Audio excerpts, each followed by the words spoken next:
বেশি বেশি করে দুরুদ পড়বো, নিরিবিলি বসা, গল্প গুজব না করে, মোবাইল না দেখে আল্লাহ নবী দুরুদ পড়ো বাবা, আখেরাতে ধনী হয়ে যাবা।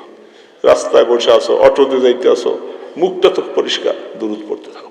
সাল্লাল্লাহু আলাইহি সাল্লাম, সাল্লাল্লাহু আলাইহি সাল্লাম, সাল্লাল্লাহু আলাইহি সাল্লাম। অল্প সময় তুমি বসে থাকো, দেখবে 1000 বার পড়তে পারবা। রাসূল বলছেন যে বেশি বেশি আমার দুরুদ পড়বা, কিয়ামতের ময়দানে আমার কাছে আসবা। এই জন্য দোস্ত, গাফলতি ছেড়ে দিই বাবা, গাফলতি ছেড়ে দিই। সময়টা চলে যাচ্ছে, চলেই যাব কবরে, এক পা তো গেছেই গা, কখন ডাক আসবে চলে যাও। এই জন্য যাওয়ার আগে গুনার থেকে তওবা করি, আল্লাহর কাছে কাঁদতে থাকি, আল্লাহ ভুল করে ফেলছি, তুমি কবরে নিয়ে আমাদেরকে মাইরো না মাওলা। কবরে নিয়ে যদি পিটান শুরু করে, আগুন দিয়া দে পরের বাবা, কার বাবার ক্ষমতা আছে ফিরাইতে পারে? কে ফিরাবে? এই বিশাল বাড়ি বানাই দিয়ে গেছেন, ছেলেবেলারা আনন্দ উল্লাস করবে, আমার খবর কে নিবে? কিরে বাবা, কে নিবে? আমার খবর কেউ নিবে না। বিশাল বাড়ি, গদ্দুয়ার, এই টাইসের বাড়ি দিয়ে আমার কি লাভ? আমার কি লাভ হবে বাবা? এই জন্য প্রত্যেকে কবরে চিন্তা করো। বুড়া বুড়া বাবাজিরা, বুড়া হইলে যে কি কষ্ট, এটা বুড়ায় বুঝে, জুয়ান বুঝবো না। কমর সোজা করতে পারে না, উঠতে পারে না, চলতে পারে না, কত কষ্ট, কত কারণী। জুয়ান ছেলে তো বুঝে না বাবার কষ্টের অবস্থাটা। এই জন্য বুড়া তোমরাও হইবা, বুড়া হইলে অনেক কষ্ট বাবা। এই জন্য বুড়া বাবাজিরা সময় আর নষ্ট করো না বাবা। যা গেছে, যদি একদিন হায়াত পাই, একদিনের ভিতরে গুনাহগুলি মাফ করতে হবে। আল্লাহ আমারে মাফ করতে হবে, আল্লাহর কাছে এমন ভাবে চাইতে হবে আল্লাহ যেন মাফ করতে বাধ্য হয়ে যায়।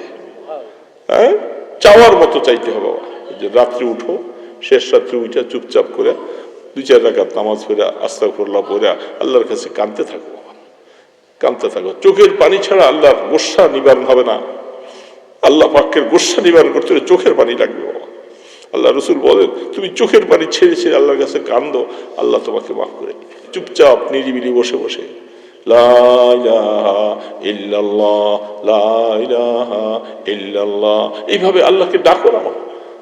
মাওলাকে গোলাম আমরা না ডাকলে ডাকবে কে? কিরে বাবা, কে ডাকবে? মুসলমান তুমি যদি মাওলাকে না ডাকো, কে ডাকবে? অবসরটাই বসে বসে নবীজির উপরে দুরূদ পড়ো, বেশি বেশি করে ইস্তেগফার করবো। কোরআনে বলছেন ইস্তেগফার করিবে, গুনাহ মাফ আল্লাহর কাছে চাইতে হবে। গুনাহ করছি আমি, মাফ চাইবো কি আরেকজনে? অপরাধ আমি করছি, আমি মাওলার কাছে আমি মাফ চাবো না? আল্লাহ রসুল বলছিলেন, ইসলাম যখন শুরু হলো তখন একমাত্র মুসলমান নবীজি নিজে, আর কেউ নাই। নবীজি ছাড়া একজনও মুসলমান নেই,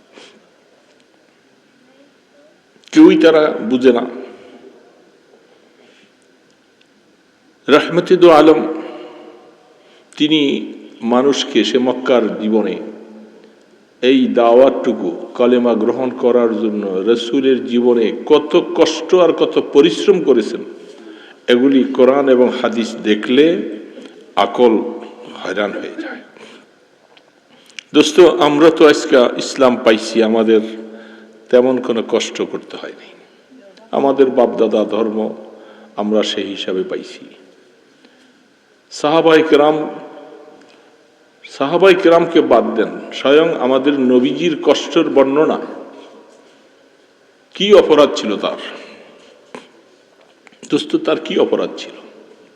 দীর্ঘ 40টা বৎসর যে মক্কার জমিনে জীবনটা কাটাইলেন, কোনো মানুষের সাথে গালমন্দ হয় নাই, রাগারাগি হয় নাই, কারো সম্পদ নষ্ট করে নাই, কোনোদিন কোনো বাক বিতর্ক করে নাই।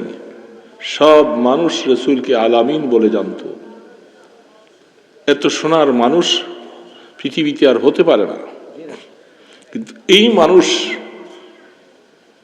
যখন আল্লাহ পাক কোরআন নাযিল করলেন আর বলছেন, ওয়া আনজির আশীরাতাকাল আকরাবিন, হে আমার বন্ধু, আপনাকে আমি নবুয়তি দান করেছি,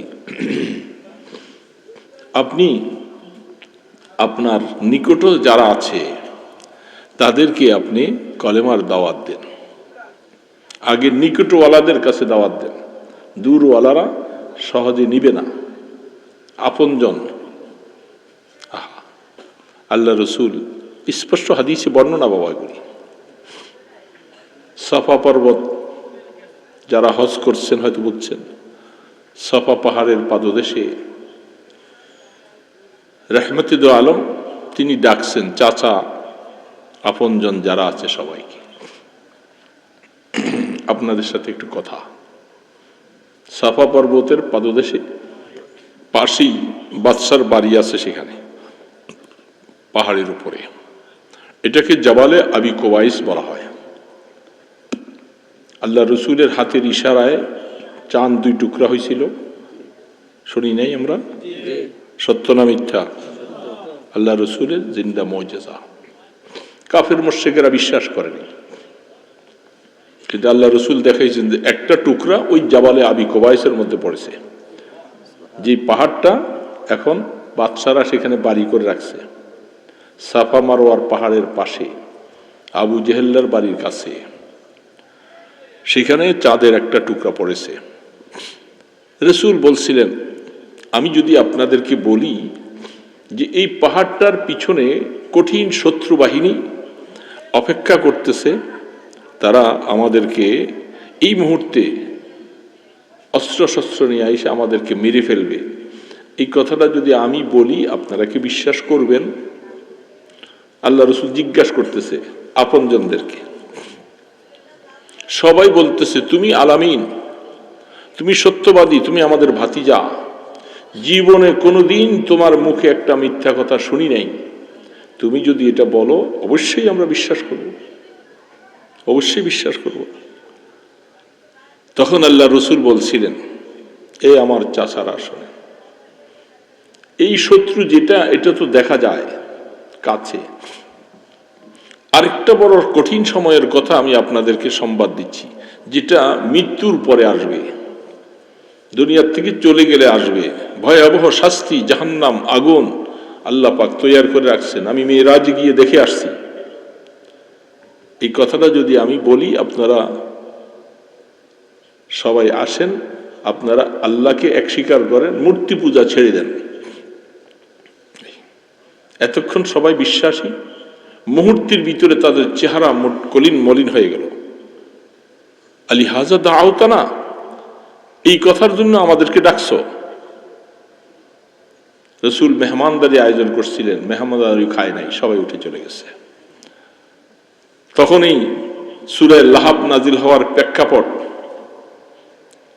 আবু লাহাব আপন চাচা বলছিল, তাব্বান লাকা সাইরাল ইয়াউম, এই মুহাম্মদ, এখন আর ভাতিজাও বলে না, ভাতিজা বলে একটু মায়া লাগবে, ভাতিজাও বলে না, তোমার সমস্ত কিছু বরবাদ হয়ে যাক, ধ্বংস হয়ে যাক, আমাদেরকে এই জন্য ডাকছিলা? রসুলকে বদদুয়ার বাক্য দিয়েছেন। আল্লাহ রসুল মনক্ষুণ্ণ, কষ্ট, এত চেষ্টা করলাম, একটা মানুষ একটু সিম্পিতি দেখায় নাই, একটু ভালোবাসাও দেখায় নাই, বরং আমাকে বদদুয়া করেছে। রসুল উঠে চলে গেলেন, ঘরে চলে গেলেন। হযরতে আমাদের মা হযরতে খাদিজাতুল কুবরা রাদিয়াল্লাহু তাআলা, নবীদের স্ত্রী, আমাদের কি বাবা? আমাদের মা, আমাদের রুহানি বাবা। নবীজি আমাদের রুহানি বাবা, নবী তো আসেনি। কোরআন শরীফে আল্লাহ পাক বলছেন নবী আমাদের কি? রুহানি বাবা। তো নবীর স্ত্রীগণ আমাদের মা। হযরতে খাদিজা রাদিয়াল্লাহু তাআলা আনহা দেখতেছেন আল্লাহর নবীর মনটা খুব বেজার, খুব কষ্ট। কি ব্যাপার, আপনি এত কষ্ট? বলে আল্লাহ পাক এই গারে হেরাতে এত কষ্ট করার পর সেখান থেকে আল্লাহ পাক কোরআন দিলেন আমাকে, আর কোরআন নিয়ে আসলেন, আমাকে বলছে ঘুমাইয়া থাকার জন্য আপনাকে নবুয়তি দেই নেই, আপনি উঠেন, উঠে সবাইকে দাওয়াত দেন। কার কাছে দাওয়াত দিব? কেউ গ্রহণ করতে চায় না, কেউ না। কথাটা তো বাবা আজকে আপনারা আমরা শুনতেছি, আমাদের কাছে এটা এমন ব্যাপার না। যাকে আল্লাহ পাক শ্রেষ্ঠ নবী, সর্বশ্রেষ্ঠ নবী পাঠাইয়া দায়িত্ব দিলেন যে আমার এই কলেমার দাওয়াত আপনি দিতে হবে আপনাকে, রাসূল কি ঘুমাইয়া থাকতে পারে? উঠে যাচ্ছে।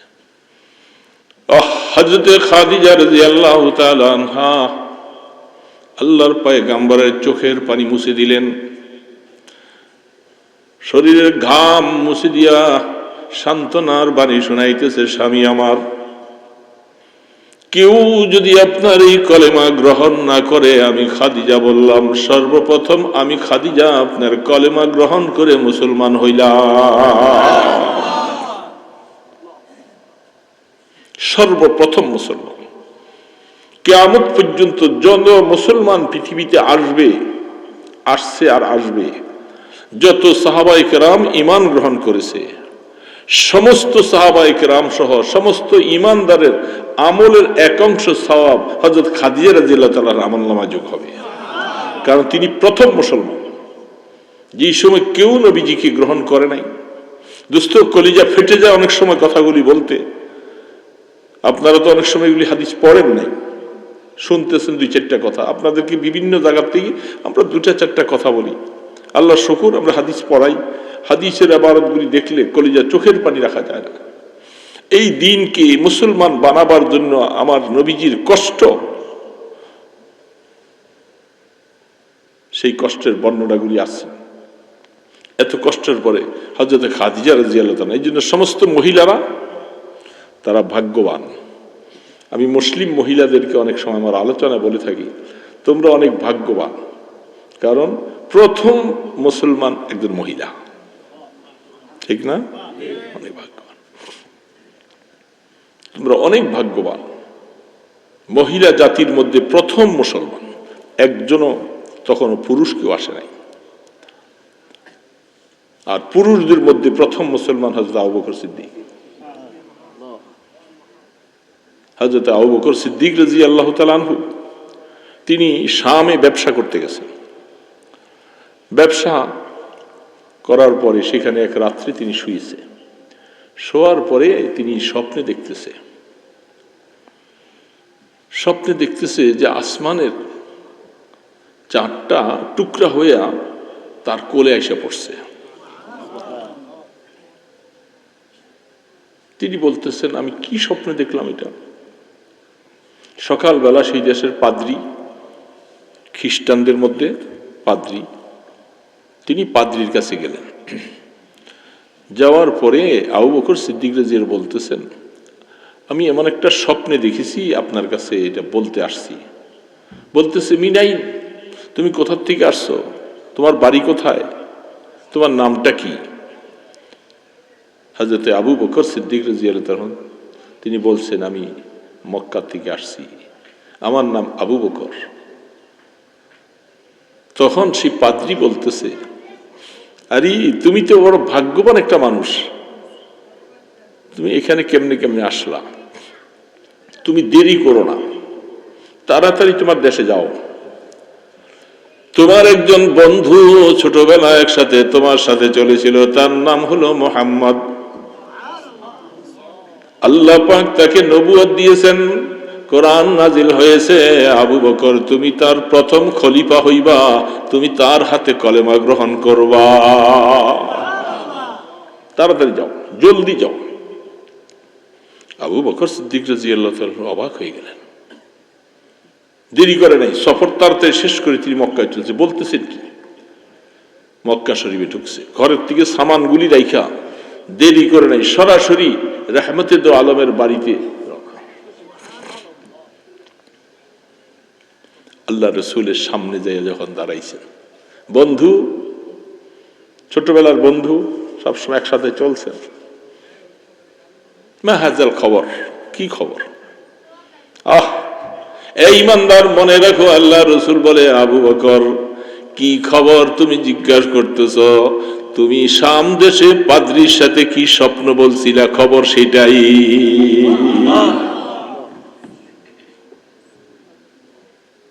রসুল তো বলেও নাই, শুনেও নাই।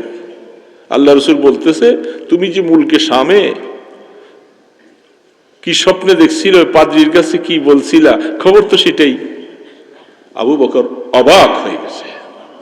আমি এখনো কিছুই বলি নাই, আর তিনি আমার ওই স্বপ্নের কথা বয়ান করতেছেন, দেরি করব না, আল্লাহ আপনাকে নবুয়ত দিয়েছেন, আমি আপনার সাথী বন্ধু, ছোটবেলা হাতটা বাড়াইয়া বলতেছে আমাকে কলেমা পড়ান, আমি মুসলমান হয়ে গেলাম।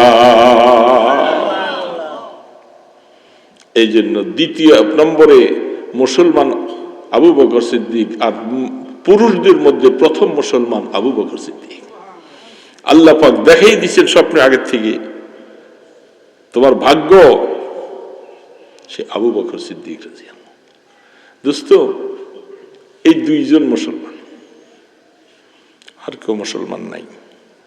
এখন আল্লাহ রসুল তিনি বলতেছেন, মক্কায় তো এত চেষ্টা করলাম, বকরি জবাই করে খাওয়ার আয়োজন করছেন, কেউ এখন আর আসে না। এই বিরোধিতা শুরু হলো। রাসূল বলছেন, যা আপনারা শুনছেন, অনেক সময় অনেক ঘটনা শুনছেন, কিন্তু ঘটনা না শুনে দিলের সাথে কথাটা একটু মিলাবেন যে কি কষ্টটা আর কি হালাতটা আল্লাহ নবী করছেন। ঘটনা তো ঘটনা শেষ হয়ে যাবে। আল্লাহ রসুল তায়েফে গেলেন, বলেন দেখি সেখানে আমার আত্মীয় স্বজন আছে।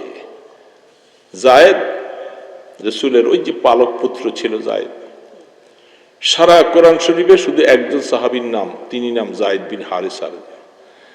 রসুলকে যিনি নিজের বাপ মনে করেন, খাদিজা রাদিয়াল্লাহু তাআলাকে যিনি মা মনে করে, নিজের বাপ দাদা সব ছেড়ে দিয়া রসুলের পাশে থাকলেন। বিশাল ঘটনা তাফসীরের মধ্যে লিখেছেন। সেই যায়েদ রাদিয়াল্লাহু তাআলা আনহু, তিনি হযরতে খাদিজা বলছিলেন যে আমি তো ব্যস্ত থাকি, কিছু ব্যবসায়ী কাজ আছে অনেক ওনার, আমি আমার স্বামীর খেদমত যেভাবে করা দরকার সেইভাবে আমি করতে পারি না। এই জন্য আমি টাকা দিচ্ছি, তোমরা যাও বাজার থেকে একটা গোলাম নিয়ে আসো, সে আমার স্বামীর খেদমত করবে, নবীজির খেদমত করবে। কপাল যদি ভালো হয় রে বাবা, তখন হাজারের মধ্যে একজনের কপালের মধ্যে চাঁদ কপাল হয়। আর কপাল যদি মন্দ হয়, হাজারো চেষ্টা করলেও হবে না। বাজারে গোলামের অভাব নাই, কত গোলাম, কিন্তু কপাল ভালো যার, যায়েদ বিন হারিসা, যিনি গোলাম খরিদ করতে গেলেন, তিনি বলেন আমি তো অনেক গোলাম দেখছি, কিন্তু এই ছেলেটার প্রতি যেন কেমন যেন আমার একটু মায়া মায়া ভাব।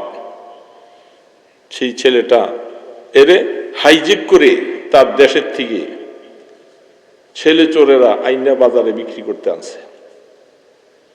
তার মা বাবা জানে না, খোঁজ খবর নাই, কোথায় এখানে আনছে। আনার পরে খাদিজা রাদিয়াল্লাহু তাআলার চাচাতো ভাই, তিনি বলছেন যে এই গোলামটাই খরিদ করে নিয়ে গেলাম। এই তো কপাল তার লাগলো, গোলাম খরিদ করে ঘরে নিলেন আল্লাহ রসুল। ঘরে নেওয়ার পরে এখন সে আপন রসুল, তাকে লম্বা ঘটনা তাফসীরের মধ্যে দেখবেন যে আকল হয়রান হয়ে যায়। যায়েদ বিন হারিসা, রসুল এই সংবাদ দেখে ওক্কাজ বাজারের মধ্যে বাজার করতে গেছিল একদিন, যাওয়ার পরে তাকে তালাশ করতেছে, অনেকে পায় না বহুদিন। একজন বলে, আরে তুমি এখানে, তোমার মা বাবা কাঁদতে কাঁদতে অন্ধ হয়ে গেছে তোমার জন্য, তুমি এখানে কেন? ঠিকানা দিছে। ঠিকানা দিছে, তারা দেওয়ার পরে তার চাচা, তার ভাই, এরা সেই দূর থেকে, কয়েকশো মাইল দূর থেকে তারা আসছেন আল্লাহ রসুলের ঘরে। আসার পরে বলছেন, আপনার এখানে নাকি আমাদের একটা ছেলে গোলাম হিসাবে, সে আসলে গোলাম ছিল না, তাকে বিক্রি করে ফেলছে, এই আপনার ঘরে নাকি আছে। কি নাম? বলে যায়েদ। বাবার নাম হারিসা। রসুল বলেন, হ্যাঁ আছে। আল্লাহ রসুলের ঘরে নিয়ে গেলেন। যাওয়ার পরে বলে যে সে একটু বাহিরে গেছে, আপনারা বসেন, মেহমানদারি হোক। আসলে আসার পরে যায়েদকে জিজ্ঞাসা করে আল্লাহ রসুল, বলে তুমি ওনাদেরকে চিনো? মনে রাখবেন দোস্ত, মনে রাখবেন, যায়েদ বলতেছে চিনি, ইনি আমার বড় ভাই, ইনি আমার চাচা, তো ওনারা আসছে তোমাকে নিবার জন্য। চাচা বলতেছে আমরা টাকাটা দিয়ে দেই, লাগে বেশি দিয়ে দেয়, তবু আমাদের ছেলেটা আমাদেরকে দিয়ে দেন। রাসূল বলতেছেন টাকা লাগবে না। এই ঘটনা কিন্তু আল্লাহর নবীজির নবুয়ত প্রকাশের আগে, এখনো নবুয়তের প্রকাশ হয় নাই। নবুয়ত প্রকাশ তো হয়েছেন 40 বৎসরে গারে হেরাতে।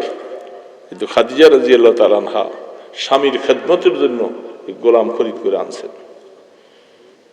এই অল্প কিছুদিন থাকার পরে জায়েদ বলতেছে, আপনারা আসছেন আমার চাচা বাবা, আমার আব্বা আম্মাকে আমার পক্ষ থেকে সংবাদ পৌঁছাইয়েন, আমি ওনাদের এই মায়া ছেড়ে, আমি যে সোনার মানুষ পাইছি, আমি তাদেরকে ছেড়ে যাব না,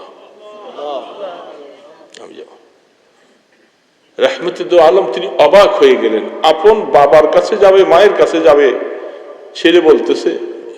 সেই দিন আল্লাহ রসুল বলছিলে, যাও, তুমি যখন যাইবা না, তুমি আজকের থেকে তুমি আমার ছেলে, খাদিজা তোমার মা। সেই জায়েদ বিন হারিসা কপাল কি কপাল! এই জন্য সেটা লম্বা এক কথা আছে, ঘন্টার পর ঘন্টা শেষ হয়ে যাবে, তাফসীরের মধ্যে লিখেছে অনেক কিছু। সেই জায়েদ বিন হারিসা রাদিয়াল্লাহু তাআলা, আল্লাহ রসুল এত মহব্বত, এত ভালোবাসা। জায়েদ বিন হারিসাকে সাথী নিয়ে যখন নবুয়তের প্রকাশ হলো, আল্লাহ রসুল 40 বছর বয়সে, কেউই কবুল করলো না। এই জায়েদকে সাথী নিয়ে রসুল তায়েফে গেছিলেন। তায়েফ কি কাছে রাস্তা বাবা? আমরা এখন গাড়ি দিয়ে গেলেও তো কত সময় লাগে, কত কষ্ট। এই পাথরি জমিন, উট নিয়েও যায় নাই, এই পাথরি জমিনে হাইটা হাইটা গেছেন তায়েফে। মক্কা থেকে প্রায় 150-200 কিলোমিটার রাস্তা, পাথর পুত্র জঙ্গল, সেইখানে যাইয়া এই কথাটাই শুধু রসুল বলছিলেন, আল্লাহ আমাকে নবী পাঠাইছেন আপনাদেরকে কলেমার দাওয়াত দেওয়ার জন্য। আমরা যে মূর্তি পূজা করছি, এদের কোনো ক্ষমতা নাই, এরা কিছু বলতে পারে না, আপনার কোনো উপকার করতে পারবে না। আসেন আমরা ওই আল্লাহকে ডাকি, ওই আল্লাহর গোলামি করি যিনি আপনাকে বানাইছেন, আমাকে বানাইছেন, সারা পৃথিবী বানাইছেন। ওহ, এই তো তেলে বাগুনে জ্বলে উঠল। দুঃখ রসুলকে এত মার, এত কষ্ট দিয়েছিল বাবা, কি আঘাত করেছিল, কি অপরাধ! কলেমা তো তারা গ্রহণ করে নাই, দুষ্ট ছেলেদেরকে লাগাই দিল, যাও এই পাগলকে তোমরা পিটে পাথর মেরে এখান থেকে বিতা করে দাও।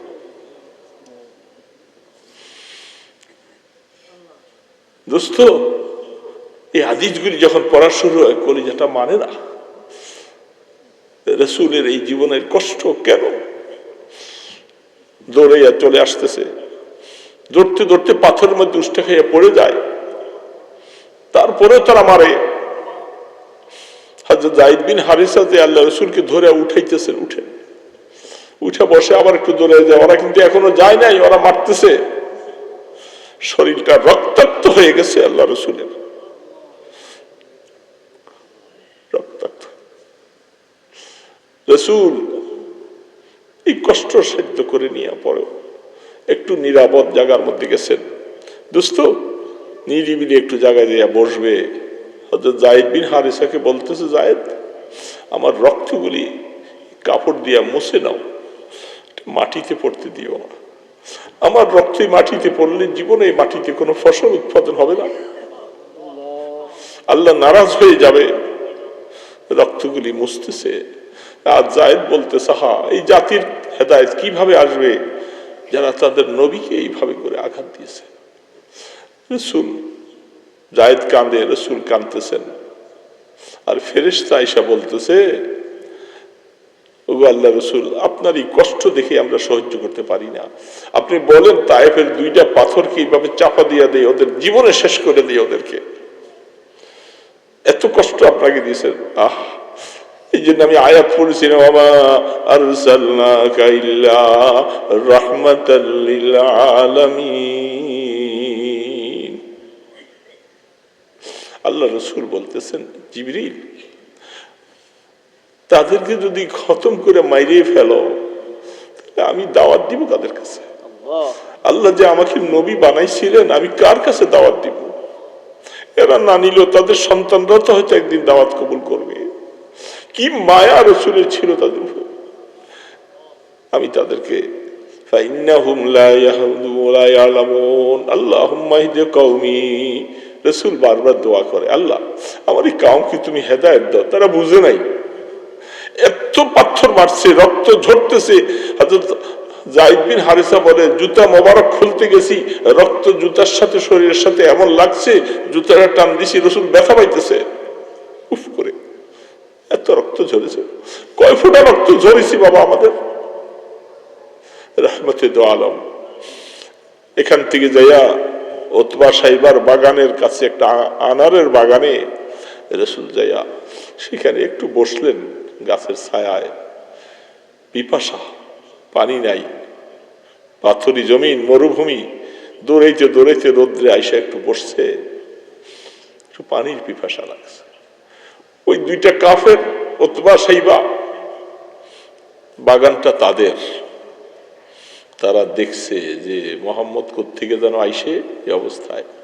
বাগানের খাদেমকে বলছে, গোলামকে ওই যে পথিক দেখা যায় দুইটা, এদেরকে আনার চিপাইয়া এক গ্লাস শরবত খাওয়াই দাও।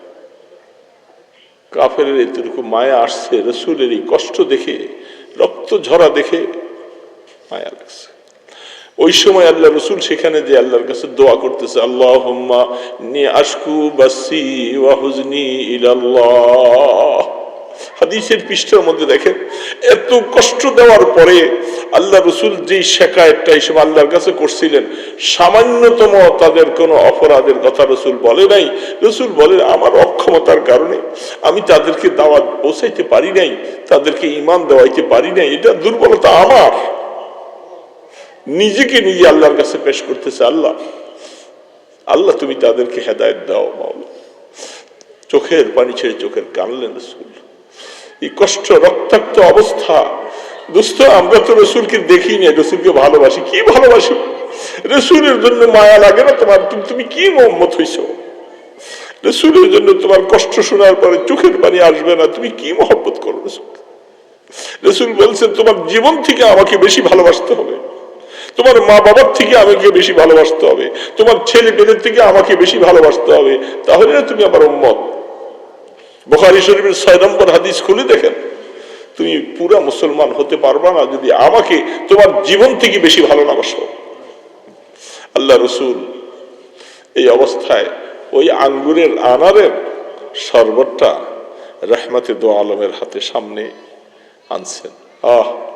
এত কষ্টের পরে দোস্ত মনে রাখবেন, আমরা পরিশ্রম ক্লান্ত অনেক কাজকর্ম করলে পানির গ্লাসটা সামনে নিলে ডান হাতে খাই না বাম হাতে খাই আমাদের হিসাবও থাকে না, তাড়াতাড়ি ডক ডক করে তাড়াতাড়ি পানিগুলি খেয়ে ফেলি, করি না? বিসমিল্লাহ বললাম কিনা? আল্লাহ রাসূল এত কষ্টের পরে, রক্ত ঝরার পরে আনারের গ্লাসটা সামনে নিয়েছেন, আর রাসূল হাতে নিয়েছেন, ডান হাতে নিয়ে পান করতেছে আর পড়তেছে বিসমিল্লাহির রহমানির রহিম। বিসমিল্লাহ পড়ে শরবতটা পান করলেন। গোলাম অবাক হয়ে আছে। আর এই নাম, মক্কার মধ্যে তো এই নাম বললে ওলা কোনো মানুষ নেই। আপনি কি, আপনি এই বিসমিল্লাহির রহমানির রহিম বলছেন? রাসূল বলেন, কেন, তুমি এই নাম কোথায় শুনছো? বলে, আমার বাড়ি হলো সেই নিনোয়া শহর, বহুদূর। আমাদের সেই এলাকায় একজন নবী আগমন ঘটেছিল, হযরত ইউনূস আলাইহিস সালাতু ওয়াস সালাম, যাকে মাছে খেয়ে ফেলছিল। আমি সেই দেশের মানুষ, আমি এখানে কৃতদাস গোলাম হিসাবে আসছি। তো আমি তো ওই ধর্মাবলম্বী ছিলাম। আমি সেখান থেকে আমাদের দেশে আমি শুনছি এই বিসমিল্লাহর কথাটা, আমি সেখানে আমাদের পূর্বের কিতাবে পাইছি। তুমি আচ্ছা সেই দেশের মানুষ তুমি? সেই তিনি তো আমার ভাই। রাসূল বলেন, তিনি আমার ভাই। বলে, আপনার ভাই কেমনে? বলে, তিনি নবী, আমাকেও আল্লাহ নবী বানাইছেন। এই জন্য একজন নবী আর একজন নবীর ভাই, একজন মুসলমান আর একজন মুসলমানের ভাই। গোলাম অবাক হয়ে আছে, আপনি নবী? বলে, হ্যাঁ। এই জন্যই তো এই মুখে কথাবার্তা শুনছি। সেই গোলাম বলতেছে, আমার ভাগ্য ভালো, আল্লাহ আমাকে এখানে বিক্রি করে এখানে আনছেন মনে হয়, এই জন্যেই আর দেরি করবো না, আপনার নবী যখন, আমি আপনার হাতে হাত দিয়া এখনই কলেমা পড়বো, আপনি আমাকে কলেমা পড়ান। সুবহানাল্লাহ। রাসূল চোখের পানি ছেড়ে এখন কাঁদতেছে, আল্লাহ আমি তায়েফ থেকে বিমুখ হয়ে ফিরে আসছি, একটা মানুষ সে কলেমা গ্রহণ করলো না, আমাকে মারলো, আমার দুঃখ সব ভুলে গেছি, একজন হলেও তো এই দেশের গোলাম হলেও তো সে কলেমা গ্রহণ করেছে, আমার নবুয়তের পুরা সার্থক হয়ে গেছে, আমার রক্ত ঝরা সব সার্থক হয়ে গেছে, একজন মানুষও কলেমা ওয়ালা হয়েছে। একজন আল্লাহ রসুল। সেইভাবে আমরা রসুলকে কি ভালোবাসলাম, রসুলের জীবনের কথাগুলি বললাম, তো এগুলি ঘন্টার পর ঘন্টা বললেও তো শেষ হবে না বাবা। আল্লাহ রসুলের ভালোবাসা মহব্বত কিভাবে সাহাবায়ে কেরাম, বুখারী শরীফে হাদিস আসছেন, আল্লাহু আকবার, শুধু শহীদ করে দিবে ওনাকে সেই যুদ্ধের ময়দানে। ওনারা কোরআনের ভালো হাফেজ ছিলেন, ভালো আলেম ছিলেন, ধোঁকাবাজি করে রসুল থেকে নিয়ে আসছে, আমরা মুসলমান হয়েছি, আমাদেরকে কোরআন শিখাইতে হবে। এই জন্য হযরত আসিম রাদিয়াল্লাহু তাআলা আনহু হযরত খুবাইবকে বলছিলেন তাদেরকেও সাথে দিবেন। আল্লাহ রসুল তিনি তাদের ধোঁকাটা বুঝতে পারে নাই, এরা যে ধোঁকা দিয়া আমার এই প্রাণের সাহাবীগুলি নিয়ে তারা হত্যা করে ফেলবে, এটা আসলে রসুল বুঝতে পারে নাই। রসুল, আল্লাহ রসুল তিনি বলছেন ঠিক আছে, আমার এই সাহাবীগুলি নিয়ে যাও, তাদেরকে কোরআন শিখাইবা। তাদের মধ্যে হযরতে আসিম, হযরতে খুবাইব রাদিয়াল্লাহু ভালো কোরআন পড়নেওয়ালা, ওনারাও আসছেন। ওহো, মাঝ রাস্তায় আসার পর এই দিক থেকে তারা দুশ্মনেরা লোক তৈরি করে রাখছে, যখনই আমরা এদেরকে নিয়ে আসবো তোমরা প্রস্তুত থাকবা, এদেরকে শেষ করে দেব সব। বদরের যুদ্ধে হযরতে খুবাইব, হযরতে আসিম রাদিয়াল্লাহু তাআলা এরা মক্কার এক কাফেরের তাদের বাবাকে হত্যা করছিল, এই জন্য তারা পণ করে রাখছে কোনদিন যদি সুযোগ পাই এদেরকে পাই না হত্যা করব, তাদের মাথার খুপড়িটার মধ্যে মদ পান করব। দোস্ত, সেই ষড়যন্ত্র করে নিয়ে আসছেন। আল্লাহ রসুল সাদা মনে তাদেরকে দিয়েছেন, কোরআন শিখাবে, রাস্তায় আইনা আহা এদেরকে তীর মাইরা শহীদ করে দিলেন। একজন, দুইজন বেঁচে ছিলেন, একজন হযরতে খুবাইব রাদিয়াল্লাহু তাআলা, তাকে রাস্তায় হত্যা করে নাই, তাকে ধরে একজন অনেক টাকা দিয়া খরিদ করে নিয়ে আসছে, মক্কার মধ্যে নিয়ে আসছে, ওরে প্রাণ ভরে কষ্ট দিয়া তারপরে তারে মারবো। হযরতে খুবাইব রাদিয়াল্লাহু তাআলা, হযরতে আসিম রাদিয়াল্লাহু তাআলা আনহুকে যেই মহিলা বলছিলেন, সোলাফা নামীয় মহিলা বলছিলেন যে আমি তার মাথার খুপড়ির মধ্যে শরাব খাবো, সে লোক তৈরি করে দিয়েছে, 100 উট পুরস্কার দিব তাকে আনতে পারলে, শহীদ হয়ে গেছেন। হযরতে আসিম রাদিয়াল্লাহু তাআলা আনহু আল্লাহ পাকের কাছে দোয়া করলেন, মাওলা আপনার বন্ধুর কাছে আমাদের সংবাদটা পৌঁছাইয়ে দিয়েন, তারা আমাদেরকে শহীদ করে দিয়েছে। এই মুহূর্তে আল্লাহ পাকের কাছে দোয়া করলেন, আল্লাহ আমি শুনেছি সোলাফা নাকি আমার মাথাটা পাইলে এটার মধ্যে সে শরাব খাবে, আল্লাহ শহীদ হয়ে যায়, আফসোস নাই, আমার লাশটাকে তুমি দয়া করে এই কাফেরের হাত থেকে হেফাজত করো। দোয়া আল্লাহর কাছে কবুল হয়ে গেছে, শহীদ হয়ে গেছেন, এটা ভিন্ন মাসালা। আল্লাহ বাঁচাইলে বাঁচাইতে পারতেন, আল্লাহ পাক শহীদ করে দিবেন তাদেরকে, তাদের মাকাম বাড়াবেন, আনেওয়ালা কিয়ামত পর্যন্ত উম্মত বুঝুক যে আল্লাহর দ্বীনের জন্য আল্লাহর নবীর সাহাবায়ে কেরাম জীবন কিভাবে দিয়েছে। আমরা তো জীবন দেওয়া দূরের কথা, ঘামও জড়াইতে রাজি না, রাসূলের দ্বীন মিটে যায়। হযরতে আসিম রাদিয়াল্লাহু তাআলা আনহুকে শহীদ করেছে। আল্লাহ পাক দেখেন আমার মাওলা কি করলেন, দোয়া কবুল এমন ভাবে করলেন, তার লাশটার চতুর্পাশে আসমান থেকে মৌমাছি, কুঠি কুঠি মৌমাছি আইসা লাশটাকে গ্রাও করে ফেলছে, কুঠি কুঠি।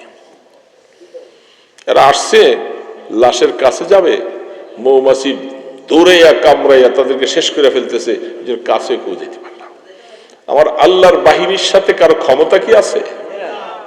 আমার আল্লাহ তারা বলছে ঠিক আছে, এখন তো এরা পারতেছে না, রাত্রির বেলা মৌমাছিগুলি চলে যাবে, ওই সময় আমরা যে তার মাথাটা কাটবো, কাইটা মাথাটা নিয়ে আসবো, ওই পুরস্কার নিব।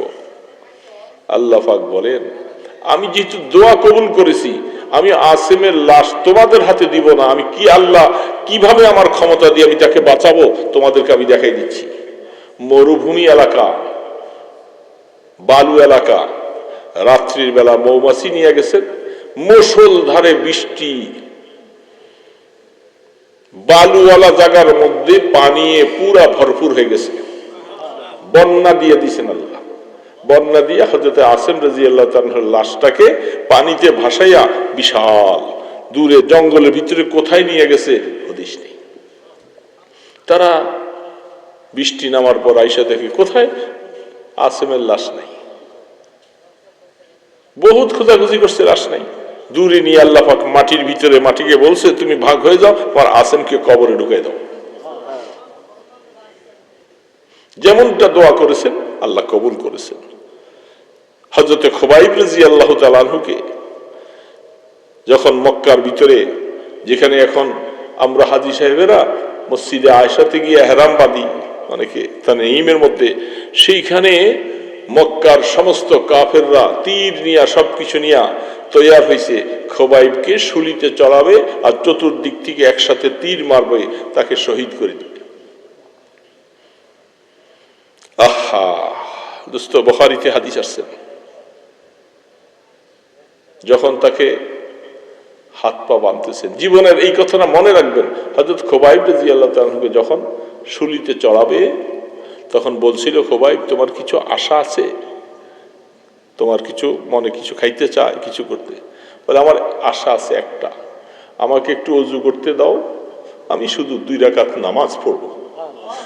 যেহেতু আমাকে নিয়ে যাবে বাইরে ফেলবা, তো আমার জীবনের শেষ যেন আমি আমার মাওলার সাথে একটু কথা বলে যাই।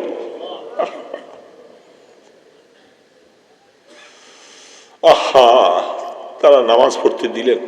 হযরত খুবাইব বলতেছে, মনে চাইছে নামাজটা অনেক লম্বা করি, জীবনের শেষ নামাজ, কিন্তু তারা বলবে মৌতের ভয়ে খুবাইব নামাজ লম্বা পড়তেছে, এই কারণে নামাজটা লম্বা করি নাই।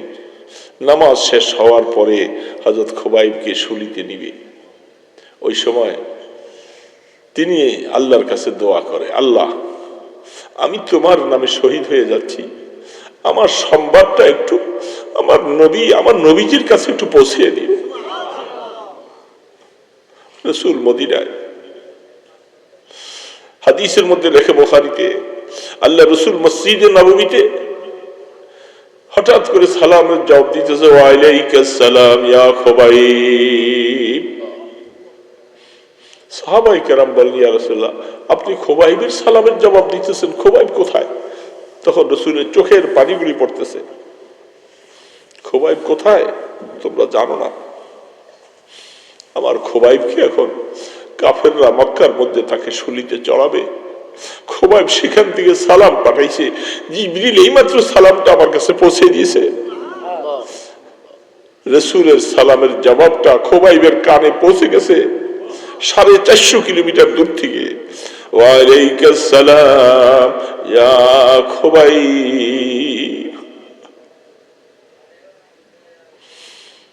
হযরত খুবাইব রাদিয়াল্লাহু তাআলা শুলিতে চড়াবার পরে মাথাটা মানুষ মাইরেই তো ফেলবা, আমি মাথাটা একটু জীবনে কিবলার দিকে ফিরেয়া মরে যাই। এত বড় দুষ্ট কাফের, চেহারাটা কিবলার দিকে ফিরেছে, তারা কিবলার দিকে চেহারাটা ঘুরে দিছে, চেহারা কিবলা দিকে ফিরিতে পারবে না। আবার যখন তীর মারতেছিল, ওয়ালাস্তু বালি হিনা উকতালু মুসলিমান বিআইয়ি শাক্কিন কানা লিল্লাহি মাসরাই ওয়া মা বি হিজারুল মাউত ওয়া ইন্নী লামাইয়িতুন ওয়া ইন্না ইলাইয়া বি ওয়া মারজাই। সরাসরি বুখারী শরীফের ইবারত, ইমাম বুখারী রাহমাতুল্লাহ। হযরত খুবাইব বলতেছেন, তোমরা আমার মাথাটা কিবলার দিকের থেকে ফিরিয়ে দিতেছ, যা ফিরিয়ে দাও, তবে আমার আল্লাহ যেদিকে ফিরাইবা সেখানে আমার আল্লাহ আছে। فأينما تولوا فثم وجه الله। ফিরাও, চেহারা যেদিকে ফিরাও, অসুবিধা নাই। মনে চাইছিল জীবনের শেষটা একটু কেবলার দিকে মুখটা করে দেয়। দোস্ত নামাজ তো পড়ি না, দোস্ত নামাজ তো পড়ি না, আমার ভাইয়েরা বাবাজিরা কি বলবো, কি বলবো। আর খোবাইব জীবনের শেষ মুহূর্তটা কোনো আবেগ, কোনো খাওয়ার জন্য চায় নাই, পানি পান করতে চায় নাই, শুধু চাইছি আল্লাহ 2 রাকাত নামাজ পড়বো আমার জীবনের শেষ। আফসোস মুসলমান আজকে নামাজ পড়ে না, নামাজ ছেড়ে দিছে আমার ভাইয়েরা, আমার বাবাজিরা, দোস্তরা। নামাজ পড়লাম, নামাজের মধ্যে যে কি মজার, কি স্বাদ, এটা তোমাকে কেমনে বুঝাবো। नमाज में क्या मजा है सजदे में जाके देखो, सजदे में क्या मजा है सर झुका के देखो। নামাজের মধ্যে সেজদা দিয়া যখন তুমি সুবহান রাব্বিয়াল আলা বলো, কি স্বাদ আর কি মজা, এটা তোমাকে কেমনে বুঝাবো বাবা। আমার মতো একটা গোলাম, আমি আমার মাওলার কুদরতি পায়ের মধ্যে সেজদা মাথাটা রাইখা আমি আল্লাহর প্রশংসা করতেছি, সুবহানা রাব্বিয়াল আলা। একবার বলো, 2 বার বলো। যখন নফল নামাজ পড়বা তখন এইভাবে 3 বার 5 বার 10 বার 20 বার পড়ো না, আর স্বাদ আর মজা লাগতে থাকবে আস্তে আস্তে, যে আমি কার প্রশংসা করতেছি, যে মাওলা আমাকে গোলাম করে বানাইছেন, তার কুদরতি পায়ে সেজদা দেওয়ার তৌফিক দিয়েছেন। এই কপালটা আমি দেখি না, কিন্তু আমি কপাল দিয়ে আমার মাওলাকে সেজদা দিতেছি। এইভাবে যখন তসবিহ পড়তে থাকবা, নফল নামাজ পড়ো আর সেজদাকে লম্বা করো 3 বার 5 বার, কিসের, তখন তোমাকে কেউ ডাকবে না, প্রয়োজন নাই। তুমি সময় লম্বা পাইছো, সেজদা দাও বারবারে, তসবিহ পড়তে থাকো, সুবহানা রাব্বিয়াল আলা, সুবহানা রাব্বিয়াল আলা, সুবহানা রাব্বিয়াল আলা। কি মজার, কি স্বাদ লাগবে বাবা। সেই সেজদা দাও, দেখবা চোখের পানি পড়তে থাকবে। আমি আমার মাওলার প্রশংসা করতেছি, আমার মাওলার প্রশংসা করতেছি, দুনিয়ার কারো না। আল্লাহ পাক বলে, আরে গোলাম তুই আমাকে বারবার সুবহানাল্লাহ বলে বলে আমাকে ডাকতেছো, যা আমি আল্লাহ তোরে পবিত্র করে দিলাম, তোমাকে পাক করে দিলাম। এই জন্য খোবাইব জীবনের শেষ, যেটা আজ আল্লাহ রসুল বলেছেন, আজ হাদিসের মধ্যে, বুখারী শরীফের মধ্যে চলে আসছে, আমার দোস্তরা বাবাজিরা, কেন পারো না, কেন পারলা না তুমি একটু নামাজি হতে, তুমি কেন পারো না? কাকে খুশি করবা, কয়দিন বা বাঁচবা? মাওলাকে একটু খুশি করে সেজদা দিতে মনে চায় না? হযরত খোবাইব বলতেছে, ঠিক আছে, হাদিসের মধ্যে লিখি, যখন শুলিতে চড়াইতেছিল, চতুর্দিক থেকে শুলি মারতেছে, হযরত খোবাইবের মুখে ওই আল্লাহ রসুলের সালাম, আমার দুঃখ নাই, আমার জীবনের শেষ অবস্থাটা আমি আমার বন্ধু, আমার নবীর কাছে সালাম পৌঁছে দিছি, সালাম পৌঁছে গেছে। হযরত খোবাইব রাদিয়াল্লাহু তাআলা আনহু শহীদ হয়ে গেছেন। আল্লাহু আকবার। এবার মাথা, রূহ নাই, মাথা অটোমেটিক কেবল কিবলার দিকে ফিরে যায়। ওরা আইসা মাথাটা আবার ঘুরায়, মাথা ঘুরাইয়া মৃত্যু লাশ মাথা ঘুরে সাইডে দিলে অটোমেটিক আবার কিবলার দিকে ফিরে যায়। এটা কি? ওরা কয়েকবার করার পরে ওরা বিরক্ত হয়ে গেছে, আরে কিন্তু রূহ নাই, কিছু নাই। জীবন ভর যে কেবলাকে কেবলা মনে করছিলেন, মরার পরেও আল্লাহ পাক বলে, যা তোরা কত কি করবি, আমি আমার খোবাইবের মাথা কেবলার দিকে ফিরিয়ে দিব, তোরা ফিরা, কতবার ফিরা কি।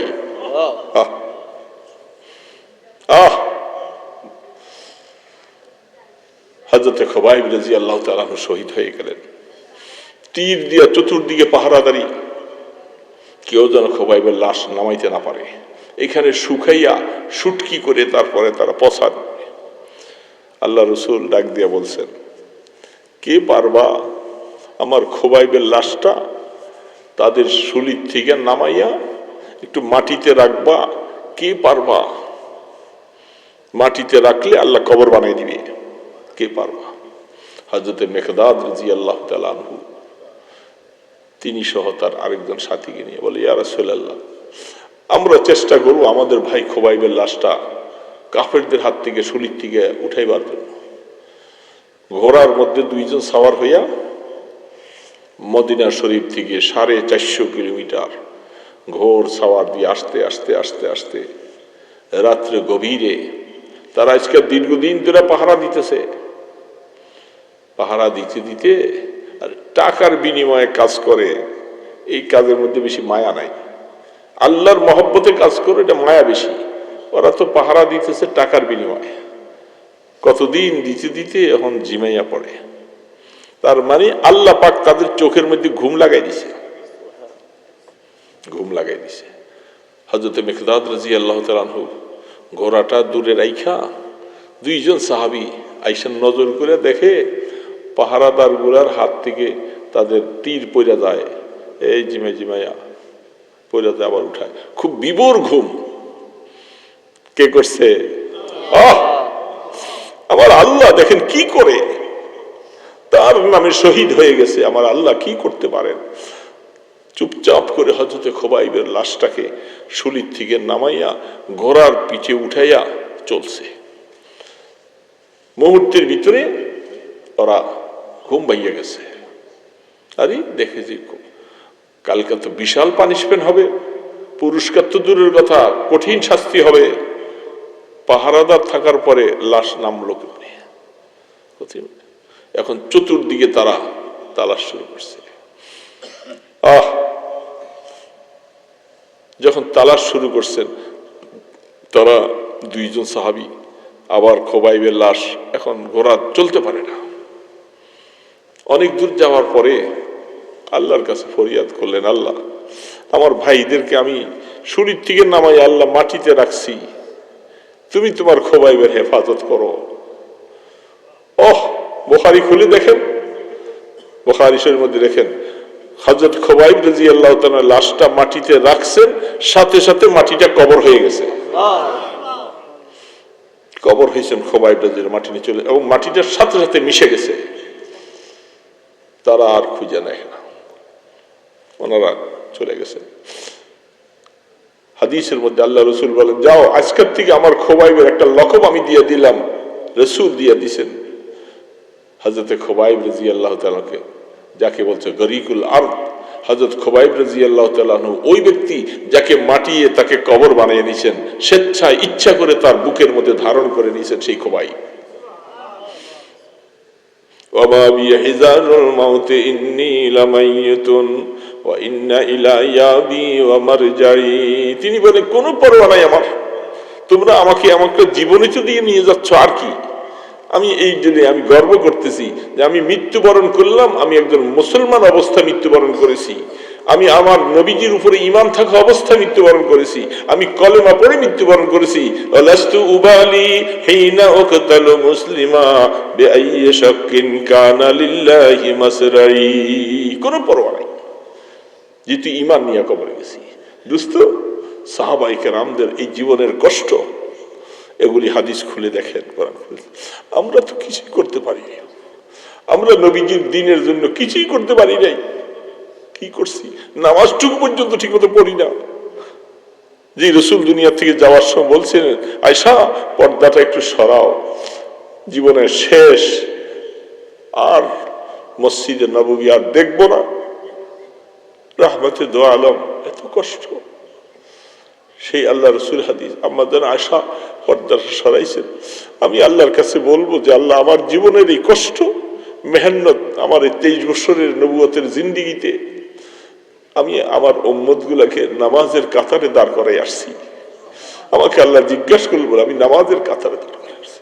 এই যে রাসূল বলেন, নামাজ আমার চোখের ঠান্ডা, কুররাতু আইনি আস-সালাহ, আমার চোখের ঠান্ডা হলো নামাজ। আর সেই নামাজ দোস্ত বাবাজিরা, আমরা নামাজ পড়ি না। দুনিয়ার তুমি সবকিছু পারো, কি জবাব দিবা কিয়ামতের ময়দানে আল্লাহর নবীর সামনে? যাওয়া লাগবে না? কিয়ামতের ময়দানে যাওয়া লাগবে না? সেই রহমতে আলম ছাড়া সেদিন তো কোনো গতি থাকবে না রে বাবা, কোনো গতি থাকবে না। সেই রাসূলকে এমন ভাবে ভুলে গেলা। আল্লাহ রাসূল বারবার বলছে, কেমনে তুমি নামাজ না পড়ে পারো? কেমনে পারো মুসলমান?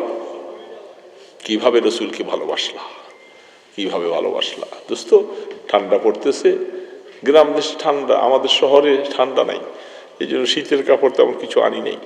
আপনারাও কষ্ট করে বসে আছেন। আমার কথা এইটাই দোস্ত, নবীজিকে ভালোবাসবো তো আমলের দ্বারা। নামাজ পড়লে রাসূল খুশি হবে, নামাজ পড়লে আল্লাহ খুশি হবে। তুমি নবীকে, নবীর সুন্নত গুলাকে আঁকড়েই ধরো। রাসূল এই শব্দটা ব্যবহার করছেন যে শেষ জামানায় আমার সুন্নত গুলাকে তোমরা মজবুত ভাবে ধরো। বিন নওয়াজিজ, তোমাদের দাঁত দিয়া যেরকম ধরলে শক্ত হয়ে যায়, সুন্নত যেন ছুটে যাইতে না পারে। যদি এই আমল করে আসতে পারো উম্মত, কিয়ামতের ময়দানে তোমার আমল নামায় 100 শহীদের সওয়াব দেওয়া হবে। যে লোকগুলি সাহাবীগুলি শহীদ হয়ে গেছে তাদের শহীদের 100 শহীদের সওয়াব। এমনি নয়, এই সেই জামানায় আমরা আসছি বাবা। আমাদের মধ্যে এখন নামাজ নাই, সুন্নত নাই, আহা কিছুই নেই, নিজের মন গড়া মতো সব চলছি। আমি সব কিছু চলছি দোস্ত, সুন্নতের মাধ্যমে নবীজিকে ভালোবাসো। সেগুলি রাত্র ঠান্ডা বেশি করতে বলতে পারতেছি না, অসুস্থ মানুষ অনেক কষ্ট করছে, এই জায়গাটুকু হাইটে আসতে আমি হাঁটতে পারি না, আমার এই বাম পাটা সহ কোমরে হাঁটু অনেক ব্যথা, আমি চলতে পারি না, এই জন্য অনেক প্রোগ্রামও দিতে পারি না এখন। তো দোস্ত কথা এটাই, মৃত্যুবরণ করতে হবে, সবাই চলে যাবো। এই শীতের মধ্যে মারা গেলে রাখিয়া দিবে ঘরে কম্বল দিয়া,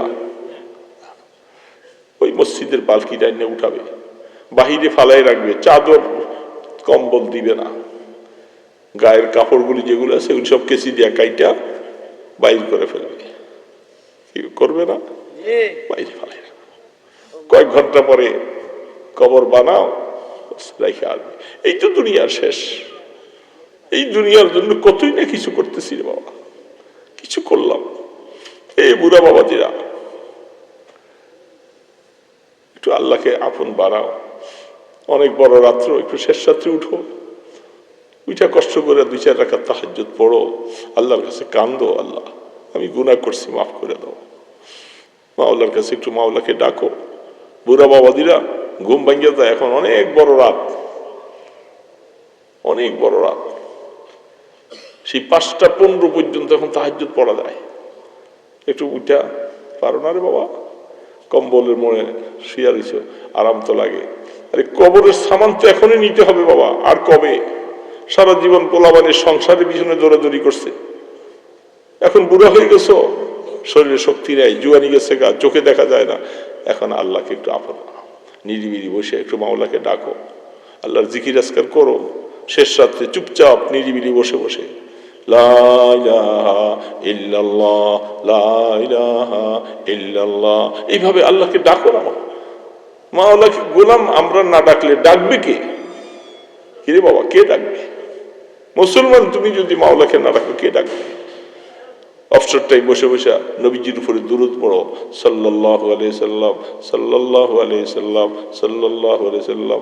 অল্প সময় তুমি বসে থাকো, দেখবে 1000 বার পড়তে পারবা। রাসূল বলছেন যে বেশি বেশি আমার দুরূদ পড়বা, কিয়ামতের ময়দানে আমার কাছে আসবা।